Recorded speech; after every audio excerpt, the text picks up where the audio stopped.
کھانا کھا کر اللہ کا شکر ادا کرو۔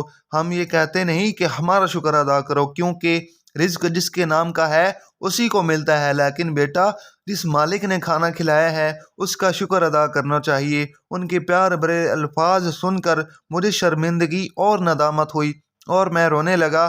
انہوں نے میرے سر پر ہاتھ رکھا اور تسلی دی اور کہنے لگے، تم کون ہو؟ یہاں کیا کر رہے ہو؟ تمہارے والد صاحب کہاں ہیں اور وہ کیا کام کرتے ہیں؟ پھر وہ کہتے ہیں کہ جب میں نے ان کی محبت بھری گفتگو سنی، ان کی شفقت دیکھی تو میں بہت متاثر ہوا۔ پھر میں نے ان کو اپنی پوری داستان سنائی، جس سے سن کر ان کی آنکھوں میں آنسو آ گئے۔ وہ میری داستان غم سن کر آپس میں اپنی زبان میں بات کرنے لگے، جس سے میں سمجھ نہ سکا۔ کچھ دیر بعد جو بوڑھا زیادہ آدمی تھا، یعنی جو زیادہ بوڑھا شخص تھا، وہ کہنے لگا، آپ کے سب مسئلے حل ہو جائیں گے، لیکن ہماری ایک شرط ہے، آپ کو وہ شرط پوری کرنی ہے تو ہم آپ کی مدد کریں گے۔ کہتے ہیں کہ میں فوراً تیار ہو گیا کہ مجھے آپ کی ساری شرطیں منظور ہیں، چاہے وہ کچھ بھی ہوں۔ پھر انہوں نے کہا کہ بیٹا، پہلی شرط تو یہ ہے کہ آپ پابندی سے 5 وقت کی نمازیں پڑھیں اور کثرت کے ساتھ درود شریف پڑھیں۔ کہتے ہیں کہ میں نے کہا کہ مجھے نہ صرف نماز آتی ہے اور نہ ہی درود شریف آتا ہے اور نہ ہی کسی نے سکھایا ہے۔ والد صاحب کو بھی ہم نے کبھی دلچسپی سے نماز پڑھتے نہیں دیکھا اور ہماری سوتیلی ماں کو سوائے گھر کے کام کروانے کے ہم سے اور کچھ نہیں کرواتی تھی۔ میری سارے باتیں سن کر وہ دونوں چند لمحے خاموش رہے۔ پھر دونوں نے آپس میں کچھ مشورہ کیا اور کہا کہ بیٹا ٹھیک ہے، ہم آپ کو اسی پلیٹ فارم پر ایک ہوٹل میں نوکری دلوا دیتے ہیں، جہاں آپ کو کھانا پانی بھی ملے گا اور رہائش بھی۔ آپ نے خوب محنت اور ایمانداری سے کام کرنا ہے۔ اگر آپ کی رپورٹ اچھی آئی تو مزید سوچیں گے، لیکن آپ نے اچھے کام کرنے ہیں، اچھے سے کام کرنا ہے۔ ہم سے فارغ ہونے کے بعد مسجد کے مولوی، یعنی کام سے فارغ ہونے کے بعد مسجد کے مولوی صاحب سے نماز اور قرآن پاک سیکھنا ہے اور درود شریف لازمی پڑھنا ہے اور لازمی سیکھنا ہے۔ اور پھر انہوں نے پوچھا کہ آپ کو صلی اللہ علیہ وآلہ وسلم بھی نہیں آتا، یعنی کہ آپ اتنا بھی نہیں پڑھ سکتے؟ صلی اللہ علیہ وآلہ وسلم۔ میں نے شرمندگی سے سر جھکا لیا تو انہوں نے بار بار مجھ سے کہلوایا، کہو صلی اللہ علیہ وآلہ وسلم۔ مجھے انہوں نے اس طرح سے یاد کروا دیا اور مجھے کہا کہ آپ نے اٹھتے بیٹھتے چلتے پھرتے کثرت سے پڑھنا ہے، صلی اللہ علیہ وآلہ وسلم۔ محترم ناظرین، کومنٹ باکس میں ایک دفعہ صدقہ جاریہ کی نیت سے ٹائپ کر دیں صلی اللہ علیہ وآلہ وسلم۔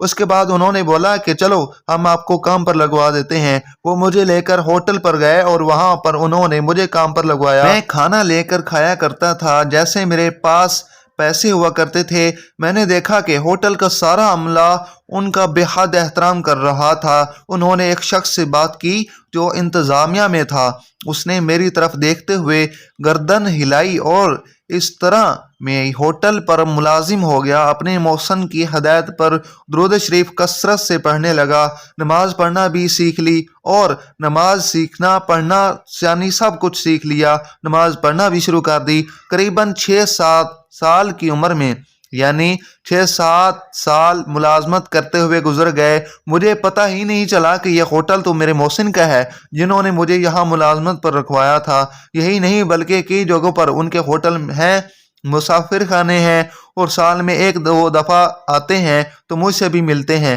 اور میری جو بھی رپورٹ ہوتی ہے وہ بھی سنتے ہیں اور بڑی محبت سے پیش آتے ہیں۔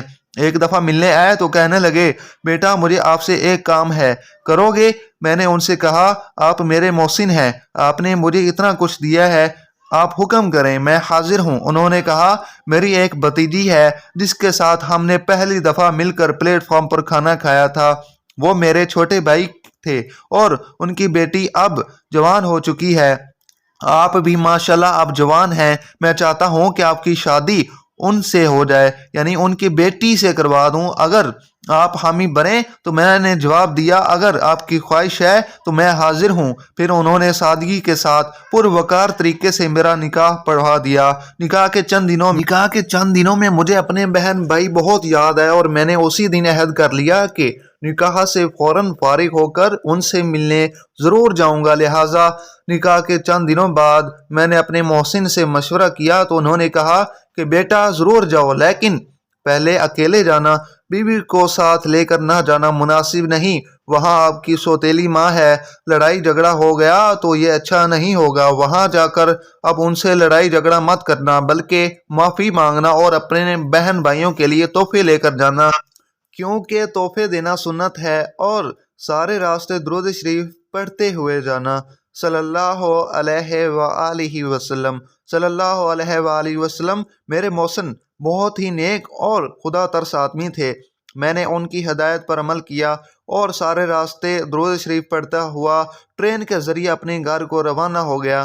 جیسے جیسے گھر قریب آ رہا تھا میرا دل بری طرح دک دک کرتے جا رہا تھا، یعنی نظروں میں بہن بھائیوں کے چہرے گھوم رہے تھے۔ کہتے ہیں کہ ایک عجیب سی کیفیت تھی۔ اپنے گھر پہنچا، چھوٹے بھائی نے پوچھا کون ہو؟ میں نے کہا میں تیرا بھائی ابراہیم ہوں۔ وہ گلے لگ گیا اور زور زور سے رونے لگا۔ اتنے میں سب بہن بھائی اکٹھے ہو گئے، باری باری سب سے ملا۔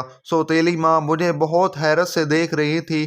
انہوں نے بھی میرے سر پر ہاتھ رکھا اور کہا باہر ہی ملتے رہو گے یا اندر آؤ گے؟ میں خوشی کے وہ لمحے کیسے بیان کروں؟ اندر جا کر سب کا سامان نکالا۔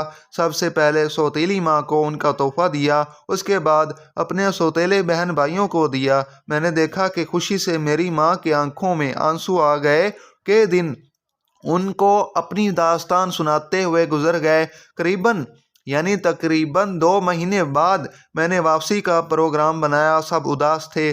میرے بہن بھائیوں نے الگ سے مجھے بتایا کہ آپ جیسے حالات چھوڑ کر گئے تھے ویسے ہی ہیں، بلکہ ماں اب تو پہلے سے بھی زیادہ ظلم کرتی ہے اور کام لیتی ہے۔ البتہ جب سے آپ آئے ہیں ان کا رویہ بدلا ہے، پتہ ہی نہیں چلتا کہ یہ سوتیلی ماں ہے یا حقیقی ماں۔ اب آپ چلے جائیں گے تو پھر سے ہمارا وہی حال ہوگا۔ آپ ابا جان سے بھی نہیں ملے جو کام کے سلسلے میں دوسرے شہر میں رہتے ہیں۔ میں نے انہیں تسلی دی کہ اب ہرگز ایسا نہیں ہوگا۔ میں آپ کو ایک نسخہ بتاتا ہوں، ایک نسخہ دیتا ہوں جس سے آپ کے سارے معاملات درست ہو جائیں گے اور کوئی ظلم نہیں ہوگا، آپ کو کوئی پریشانی نہیں ہوگی۔ اور پھر میں نے اپنے محسن کا بتایا ہوا درود شریف انہیں سکھایا اور کہا کہ آپ کا بھائی جس مقام پر ہے وہ اسی درود شریف کی برکت سے ہے۔ صلی اللہ علیہ وآلہ وسلم۔ میرے سسر نے شادی کے بعد اپنا کاروبار میرے حوالے کر دیا تھا۔ میں نے تسلی دی کہ اب میں آتا جاتا رہوں گا۔ بہرحال میں اپنے بہن بھائیوں کو خوب تسلیاں دے کر واپس آ گیا۔ اسی دوران حالات نے ایسا پلٹا کھایا کہ ملک تقسیم ہو گیا اور میرے سسر نے جلدی اپنا کاروبار سمیٹا اور پاکستان جانے کی تیاریاں کرنے لگے۔ یہاں سکھوں اور ہندوؤں نے انہیں شہید کر دیا۔ ایسی افراتفری مچی کہ جس کا جس طرف رخ ہوا اسی طرف چل پڑا۔ میں اپنی بیوی کو لے کر ایک قافلے کے ساتھ بخیر و عافیت پاکستان پہنچ گیا۔ یہاں آباد ہونے کی ایک الگ ہی کہانی ہے۔ بہرحال درود شریف کی برکت سے سارے کام آسان ہو گئے۔ سالوں کے بعد جب حالات بہتر ہوئے تو میں اپنے بیوی بچوں کو لے کر اپنے گھر آ گیا۔ میرے والد صاحب گھر پر ہی موجود تھے، بہن بھائی گھر موجود نہیں تھے۔ والد صاحب نے پہچانا ہی نہیں تھا۔ سوتیلی ماں نے بتایا کہ یہ آپ کا بیٹا ابراہیم ہے۔ پھر والد صاحب بہت خوش ہوئے، حیران ہوئے، پوچھنے لگے یہ عورت کون ہے اور یہ بچے؟ میں نے بتایا کہ یہ آپ کی بہو ہے اور یہ میرے بچے۔ بہن بھائیوں کے بارے میں پوچھا تو بتایا کہ سگی بہنوں کی شادیاں کر دی گئی ہیں اور بھائی نے دکان کر لی ہے، جبکہ یہ سوتیلا بھائی اور ایک بہن ہندوؤں کے ہاتھوں شہید ہو گئے ہیں۔ یہ سن کر مجھے اتنا دکھ ہوا کہ میں بتا نہیں سکتا، لیکن سب سے زیادہ دکھ مجھے اس بات کا ہوا کہ درود شریف صرف میں نے اپنے سگے بہن بھائیوں کو پڑھنے کا بتایا، اپنے سوتیلے بہن بھائیوں کو کیوں نہ بتایا؟